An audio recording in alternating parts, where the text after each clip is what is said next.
Hi friends, ഇന്നാണ് ഞങ്ങൾക്കൊരു birthday party ഉണ്ടായിരുന്നു കേട്ടോ. സർപ്രൈസായിട്ട് വിസിറ്റ് ചെയ്യണം എന്നാണ് പറഞ്ഞിരിക്കുന്നത്. അങ്ങനെ അവിടെ ചെല്ലാനായിട്ട് അതിലണ്ണൻ വരാൻ കുറേ താമസിച്ചു. അങ്ങനെ ഞങ്ങൾ എന്ത് ചെയ്തു, തട്ടുകടയിൽ കയറി കുറച്ച് ഫുഡൊക്കെ കഴിച്ച് പിന്നെ ഞങ്ങൾ ബീച്ചിലോട്ട് പോയി. താമസിക്കുമെന്ന് പറഞ്ഞു വരാനായിട്ട്. അങ്ങനെ ഞങ്ങൾ ബീച്ചിൽ പോയി കുറേ നേരം ബീച്ചിലൊക്കെ നിന്ന് അവിടെ കുറേ ടൈം അവിടെ സ്പെൻഡ് ചെയ്തു. നിങ്ങൾക്ക് തോന്നിയിട്ടുണ്ടോ ബീച്ചിൽ വന്ന് നിൽക്കുമ്പം നമുക്ക് മനസ്സിന് ഭയങ്കര ഒരു സമാധാനം, റിലീഫ്? എനിക്കങ്ങനെയാണ്. എനിക്കാണെങ്കിൽ എന്തെങ്കിലും വിഷമമൊക്കെ വരുമ്പോൾ എവിടെയെങ്കിലുമൊക്കെ അങ്ങ് പോകാൻ തോന്നും.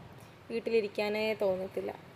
എവിടെയെങ്കിലുമൊക്കെ പോയി, ഇപ്പം എനിക്ക് കാടും മലയൊക്കെ കയറാൻ ഭയങ്കര ഇഷ്ടം. അതേപോലെ നൈറ്റ് വന്ന് ബീച്ചിൽ നിൽക്കാൻ ഭയങ്കര ഇഷ്ടമാണ്. അതായത് നമുക്ക് പ്രകൃതി രമണീയതയും അതൊക്കെ വൈബ് ഇഷ്ടപ്പെടുന്ന ഒരാളാണ് ഞാൻ.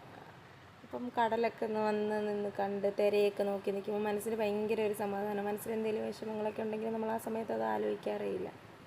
പിന്നെ അവരവിടെ നിന്ന് കളിക്കുകയൊക്കെ ചെയ്ത് അവിടെ ഒരു ഹെൽമെറ്റ് ഇടുന്നതൊക്കെ വെച്ച് കളിച്ച് അങ്ങനെ കുറേ നേരം അങ്ങനെ നിന്ന് പിന്നെ ഞങ്ങളിഞ്ഞ് പോന്നു.